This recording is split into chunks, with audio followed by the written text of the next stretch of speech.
So, in case of a bending operation, it's important to know some parameters. First, we have the metal thickness. So here you can see this is the metal thickness. We have the width of the blank part. When we talk about the blank part, it is the initial state. You have at the initial state a flat plate. Okay, this is called the blank part. So it's characterized by a certain width and thickness. Now, when we do the bending operation, we will have a certain inner radius, which is called the bend radius, which is specified as the radius of the inside part. And we have also that the neutral axis is defined as the axis which will not change in length during the bending operation. And you know that in bending, what will happen is that the the part, the outer parts will stretch, okay, while the inner part will be compressed, and you have a certain part in between that will have the length unchanged, which is the neutral axis. Okay. Now, uh, in this operation, we define the length of the inner part.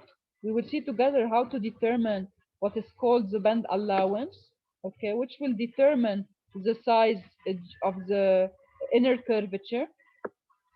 And this the size of the inner curvature will be smaller than the corresponding size at the neutral axis, because the inner part will be compressed while the outer part will be stretched. Okay. And when we do the design, if we know the inner dimensions, so this will allow us to determine, by knowing the bending allowance, which take into consideration stretching and compression effects, we will be able to calculate what should be the length, the initial length of the blank, which correspond to the length of the neutral axis, because it's the only length will not vary. Okay. Then we can determine the initial size of our blank that will give us the desired dimensions. So, if the bend radius is small relative to stock thickness, the metal will tend to stretch during bending. And it's important to be able to estimate the amount of stretching that occurs, if any, so that the final part length will match the specified dimensions. The problem is to determine the length of the neutral axis before bending to account for stretching of the final bend section.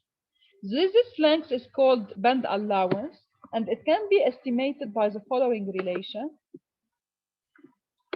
The band allowance is equal to 2 pi times alpha over 360 times r plus k, a certain coefficient kba times thickness. So here, the neutral axis, okay, will have a certain, compared to the inner length, it will be larger. Okay, this is why we will add is this term, which will account for the variation in length due to bending effects. So in this formula, AB will give us the bend allowance, which represents what is the corresponding length on the neutral axis, okay, corresponding to the length, this length here. And we have that in this formula, alpha represents the bend angle, because what you will do here, you have this angle which corresponds to the angle of bend. As you can see, initially the plate was flat, so you will bend it an angle equal to alpha to reach the final desired geometry. And the included angle is the inner angle here. So there is a relation between the bend angle and the included angle. You have that alpha plus alpha prime is equal to 180 degrees. Okay. So sometimes they give directly the bending angle alpha. Sometimes they gave you the inner one, and you can deduce the bending angle alpha. Okay. Now, the following design values are recommended. So in order to determine the coefficient K, we should know the ratio of radius and the thickness. In case R is small than 2 times the thickness, we use KB, the coefficient of bending allowance, equal to 0.33. While if the radius is larger than 2 times the thickness, then we will select a value of the coefficient equal to 0.5. Now, another phenomena that occur during after bending operation is the spring back. So when the bending pressure is removed at the end of the deformation operation, elastic energy will remain in the bent part, causing it to recover partially towards its original shape. What do we mean by this? If you go to the following figure, you are applying a bending operation, so the punch will impose the punch and the die will impose a certain curvature of your a certain bending angle for your final shape. Okay, so here this is the included angle alpha prime b. It will be equal to the angle of the die, as you can see here. But when you remove the punch, what will happen is that due to the remaining elastic energy in your metal, it will tend to restore a certain part of this energy in order to get closer to the initial state. And at the initial state, you had a flat plate. So when you remove the punch, so let's say this was the shape just before removing the punch. When you remove the punch, you will have a tendency to go little bit closer to the initial state. So your included angle will increase while your bend angle will decrease. Okay. So we call this angle here of the die is called alpha prime t, and this is the angle of the geometry of the part, the included angle before removing the punch. After removing the punch, we will have a value of alpha prime, an included angle for the final geometry, larger than the included angle imposed by the die, alpha prime t. So in general, we take into account the spring back effect by considering an included angle smaller than the final desired angle. Because, for example, if you desire to have at the end an angle of 25 degrees, okay, then you know that spring back will little bit increase the angle. So let's say you will use a smaller angle here. Let's say 22, for example. Okay. So if you know what will be the value of spring back, you can do the corresponding design in order to not have large deviation from the desired work part geometry. Okay. Doctor, Yeah. if we heat, like, can't we help prevent the spring back if we heat the metal, the item, يعني?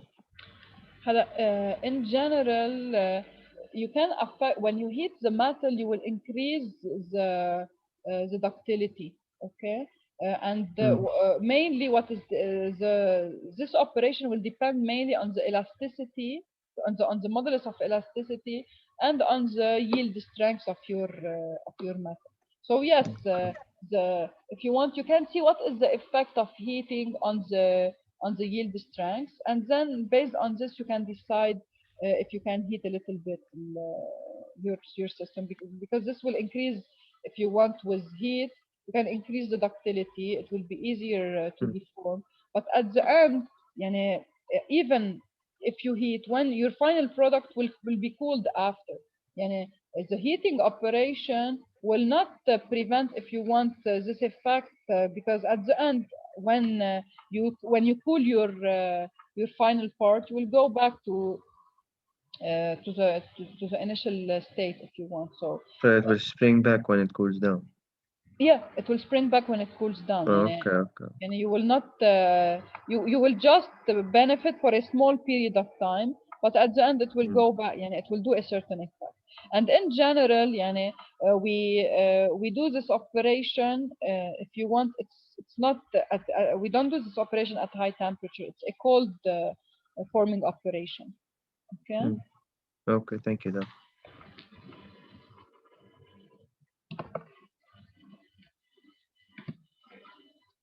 So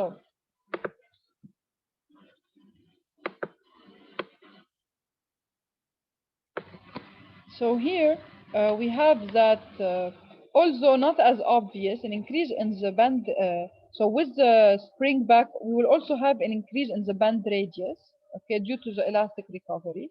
Now the amount of the spring back increase with the modulus of elasticity and the yield strength of the work matter. So we should know these properties because these properties affect the spring back. So more we have higher the modulus of elasticity and the yield strength, higher will be the spring back. Okay. Now concerning the formula for the spring back, it is alpha prime, which is the angle after the included angle after removing the punch, minus alpha prime t, which is the included angle of the die, over alpha prime t. Okay, so now concerning the radius, also you can see it here that the radius also will increase with the included angle. So you will have a higher radius at the of the inner part after removing the punch. Okay. Now, another parameter to know is what should be the bending force applied to perform the operation. So the force required to perform bending will depend on the geometry of the punch and die and the strength, thickness, and length of the sheet metal. Now, the maximum bending force can be estimated by the following equation, that F is equal to K times tensile strength times omega T square over D, where F will represent the bending force, TS represents the tensile strength of the sheet metal, and W is the width of the part. Now, in this formula, you have a new parameter that is K. K is the function of the type of bending.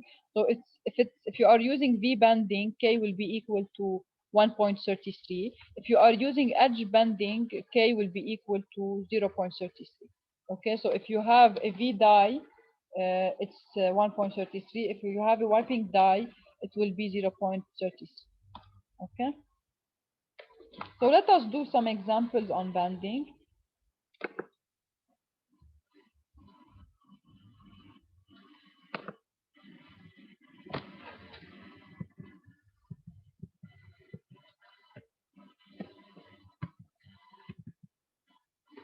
In this problem, a bending operation is to be performed on 5 mm thick cold rolled steel, as shown in the figure. Determine the blank size required. So here, as we said, the blank size is in length is equal to the neutral axis length.